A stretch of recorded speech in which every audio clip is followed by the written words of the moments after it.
The spotlight was hot, the crowd was electric, and Dean Martin was doing what he did best, making it all look effortless. But then something changed. His voice caught. Just for a second, his eyes locked onto something in the front row that made everyone else in the room disappear. There, gleaming under the stage lights, was a gun, not pointed, not drawn, just there, resting casually on a table in front of a man whose very presence could empty a room. Most performers would have frozen. Some would have run. Dean Martin, he did something so bold, so unexpected, that it would either cement his legend or end his life right there on that stage. He walked straight toward the armed mobster and offered him the microphone. Let me take you back to a different Las Vegas, one that existed long before the family vacations and corporate conferences. This was 1965, and the city was a glittering mirage built on a foundation of organized crime. Every casino, every showroom, every hotel, they all had invisible strings attached, and those strings were pulled by men who settled disputes with violence, not lawyers. The Sands Hotel was no exception. It was a jewel in the desert, partly financed by crime syndicates, and everyone who worked there understood the unspoken arrangement. You entertained, you made money, you looked the other way, and above all, you never ever challenged the men who really owned the place. The Rat Pack understood this reality better than anyone. Dean Martin, Frank Sinatra, Sammy Davis Jr., Peter Lawford, Joey Bishop, they were the kings of Las Vegas entertainment, but they knew their kingdom had landlords. Dangerous landlords. These weren't the kind of men you could charm with a song or a joke. These were enforcers, executioners, men for whom violence was just another business tool. And Dean Martin, despite his laid-back persona, knew exactly who they were. He'd grown up in Steubenville, Ohio, where the local barbershop his father worked in was a front for illegal gambling operations. Dean had been around tough guys his entire life. He understood their language, their rules, their capacity for brutality. But Dean had something else, something that set him apart from almost everyone in show business. He possessed an almost supernatural calm when he stepped onto a stage. It wasn't arrogance, it wasn't bravado, it was genuine indifference to anyone's opinion of him. He was there to perform, to entertain himself as much as the audience, and if you didn't like it, that was entirely your problem. This attitude had carried him through decades in entertainment, but it had never been tested quite like it was about to be. The storm clouds started gathering 3 days before that infamous night. Dean was in his dressing room, relaxing before another sold-out show, when someone knocked on his door. His assistant, Jackie Romano, answered it and immediately went pale. Standing in the hallway was a man in a tailored suit, the kind of man whose very silence communicated threat. The message was simple. Mr. Antonelli wanted a private meeting with Dean Martin after that evening's performance. Dean barely looked up from his reading. His response was polite but firm. He was exhausted after shows these days. Perhaps another time would be better. The messenger's face remained expressionless as he delivered the next line. Mr. Antonelli wasn't making a request. He was insisting. Now, most people would have immediately agreed. Most people understood that when Vincent Antonelli wanted to speak with you, you cleared your schedule. But Dean Martin wasn't most people. He stood up, walked to the door, and looked the messenger directly in the eye. If Mr. Antonelli wanted a conversation, Dean explained calmly, he could come to the dressing room himself and ask properly. Dean Martin didn't take meetings with people who sent intermediaries. The messenger stared at him for a long, dangerous moment before nodding slowly and leaving. Jackie was trembling. Did Dean have any idea who he'd just dismissed? Vincent Antonelli wasn't just connected to organized crime. He was organized crime in Nevada. His reputation for extreme violence made even other criminals nervous. When Vincent wanted something, people gave it to him, period. Dean just shrugged and went back to his magazine. He worked for the Sands, not the mob, he explained. And last time he checked, his name was the one selling out shows, not Vincent Antonelli's. Jackie tried to make him understand the gravity of the situation. Antonelli had been linked to numerous murders. He was an enforcer, a problem solver, the kind of man who made people disappear. But Dean had dealt with intimidation his whole life. He'd learned early that showing fear was the fastest way to become someone's puppet, so he simply refused to show it. The next evening, after another packed performance, the messenger returned. Mr. Antonelli was downstairs, waiting to speak with him now. Dean was removing his bow tie, casual as ever. Tell Mr. Antonelli that Dean had already left for the evening. The messenger looked confused. Dean was standing right there. Exactly, Dean said with a slight smile. He could have sworn he'd left 10 minutes ago. The messenger's jaw clenched. Dean cut him off before he could continue. He'd just spent 2 hours working his tail off for the audience. He was tired. He was going to his room for a drink and then sleep.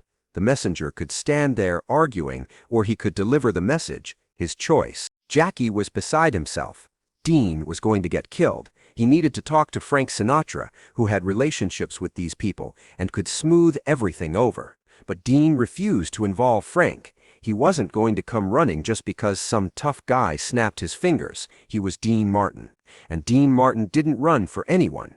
By the following day, June 17th, word was spreading through the sands like poison. Vincent Antonelli was furious. Casino employees who had connections to organized crime were quietly warning Dean's people that he needed to make peace immediately. Still, Dean refused.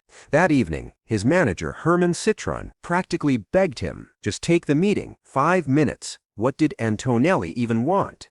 Herman hesitated before explaining. Apparently, it involved the mobster's girlfriend, a dancer at the Tropicana, who'd been talking about leaving Las Vegas for Hollywood. Somehow, Vincent believed Dean had been encouraging her to go. Dean laughed out loud. He'd never even met the woman. He had no idea what Vincent was talking about. Herman was desperate. It didn't matter if it was true. Vincent believed it, and that's all that counted. Just apologize. Tell him whatever he wanted to hear, and this would all go away. But Dean was immovable. He wasn't apologizing for something he didn't do. If Vincent Antonelli had a problem, he could address it face to face like a man, not through messengers and intimidation tactics. June 18th, 1965. The day everything exploded. Dean arrived at the Sands around 6 in the evening for his 9 o'clock show.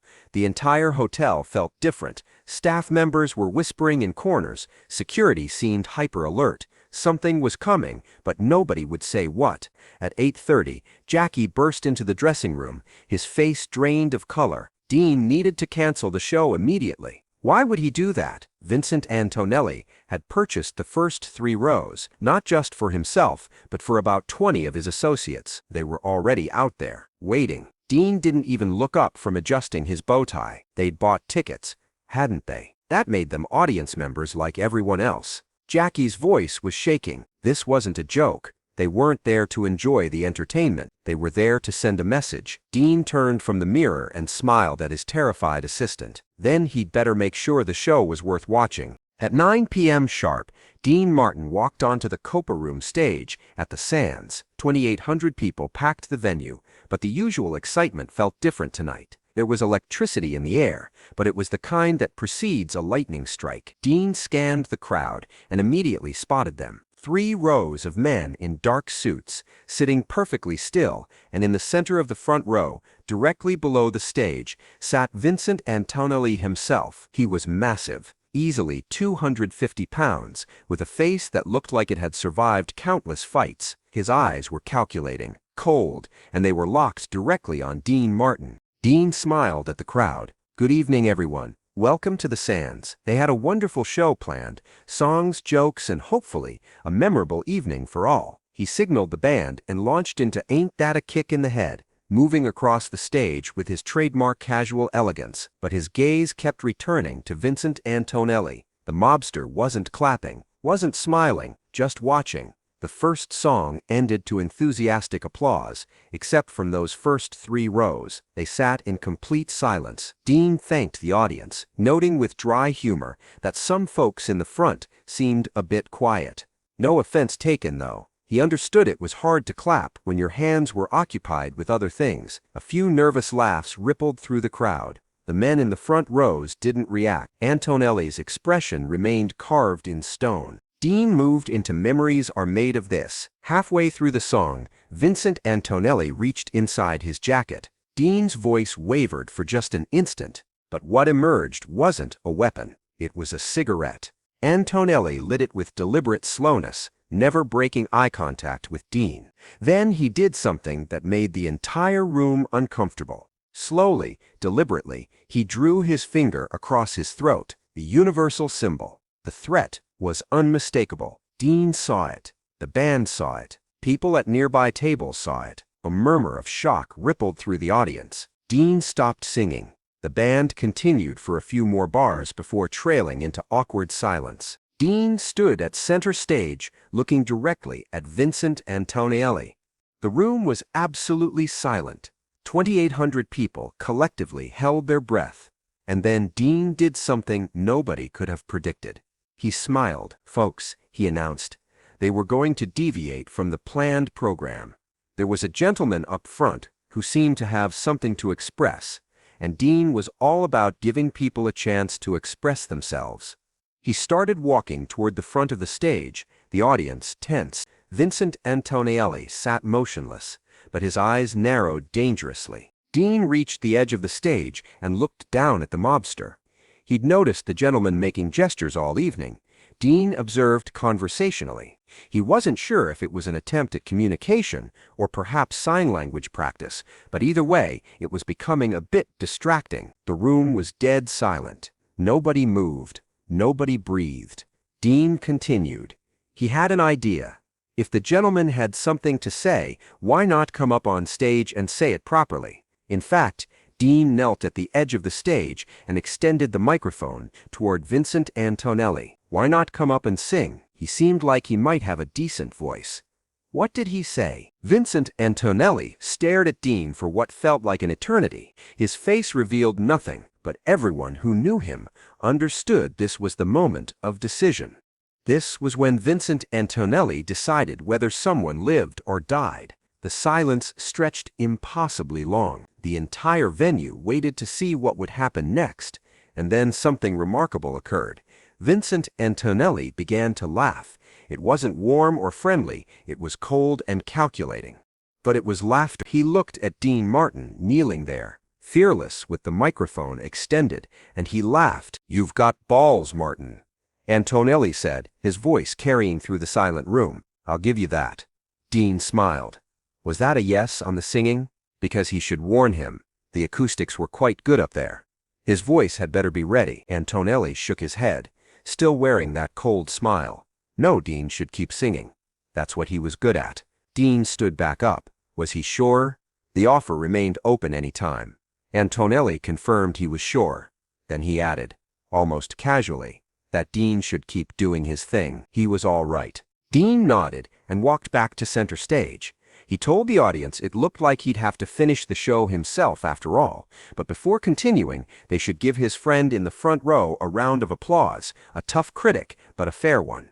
The audience, still uncertain what was happening, applauded nervously. Vincent Antonelli raised his glass in a mock salute. Dean launched back into his performance as if nothing had happened.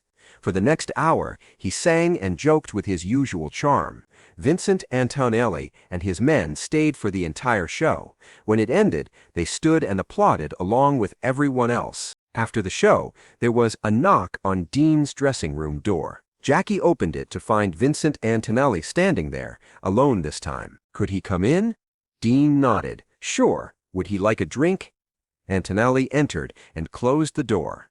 Yeah, scotch, if he had it. Dean poured 2 glasses and handed one to the mobster. They stood in silence for a moment. Finally, Antonelli spoke.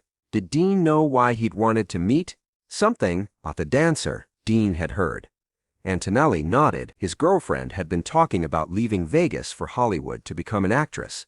He'd thought maybe Dean was encouraging her. Dean said plainly that he didn't even know who the woman was. Antonelli confirmed. He knew that now. Turned out she'd been talking about some other guy, a casting agent. He'd already taken care of it. Dean didn't ask what taken care of it meant. He didn't want to know. Antonelli took a sip of scotch. The thing was, he'd sent his man to talk to Dean 3 times. Dean had dismissed him every time. That made Antonelli look bad in front of his people. He couldn't have that. So he'd come to the show to do what? Scare him. Antonelli smiled. Something like that. But Dean hadn't scared, had he? Dean said he didn't scare easily. Antonelli agreed. He finished his drink and set down the glass. Here was the thing. He respected what Dean did tonight. Most guys would have lost control if he'd made that throat-cutting gesture, but Dean had walked right up and handed him a microphone. That took real courage. Or stupidity. Dean said with a slight smile. Maybe both. Antonelli extended his hand. They were good. Dean and him. Dean hadn't done anything wrong, and Antonelli respected a man who stood his ground. Dean shook his hand. He appreciated it. Antonelli headed for the door, then turned back. But next time he sent someone to talk to Dean, maybe don't make them come 3 times. Dean agreed. Deal. And just like that, it was over. What happened that night at the Sands spread through Las Vegas like wildfire. By morning, everyone in entertainment knew the story. Dean Martin had stood up to Vincent Antonelli, and not only survived, he'd earned the mobster's respect. The incident fundamentally changed how organized crime viewed entertainers in Las Vegas. Before that night, performers were considered expendable employees. Dean had demonstrated that a performer with sufficient courage and charisma could command respect, even from the city's most dangerous men. Frank Sinatra called the next day. Was Dean out of his mind? Did he understand what Antonelli could have done? Dean responded calmly that Antonelli could have done many things, but he didn't. Frank wanted to know why Dean hadn't just taken the meeting when first asked. Dean thought for a moment. Because if he'd come running the first time Vincent snapped his fingers, he would have been running for the rest of his life. These guys respected strength. Frank knew that. Show weakness, and they owned you. So Dean hadn't shown weakness. Frank was quiet for a long moment. Then he laughed. Dean was either the bravest or the dumbest person he knew. He couldn't decide which, maybe both. Dean said, echoing his words to Antonelli. Over the years, the story grew into legend. Different versions emerged. Some claimed Dean had pulled out his own gun. Others said Antonelli had actually come on stage to fight him. None were true, but they spoke to how the incident had captured imaginations. The real story was simpler, but perhaps more impressive. Dean Martin had faced down a killer with nothing but charisma and courage. He'd refused intimidation and secured his place as a true Las Vegas legend. Vincent Antonelli and Dean Martin maintained respectful distance after that night. They'd occasionally see each other at restaurants or casinos and exchange acknowledgement. Antonelli even attended a few more of Dean's shows over the years, always in the front row, always applauding enthusiastically. In 1973, Vincent Antonelli was killed outside a Las Vegas restaurant, a mob hit resulting from internal power struggles Dean knew nothing about and wanted to know nothing about. When he heard the news, Dean was quoted saying Vincent was a tough guy, but a fair guy. In his own way, he'd been a man of honor. Years later, when asked about that night in June 1965, Dean always downplayed it. People made too much of it. He'd say he just didn't want some guy in the front row ruining his show, so he addressed it, that's all. But those who were there knew better. They'd witnessed something rare. A moment when courage and composure in the face of genuine danger transformed a potentially deadly situation into mutual respect between two men from completely different worlds. Dean Martin built his entire career on appearing cool and unflappable, but that night at the Sands, it wasn't an act. He really was that cool. He really was that unflappable. And he really was that brave. The microphone he offered Vincent Antonelli became a symbol of something larger. Dean's way of saying, "You want to be in charge? Fine, take over.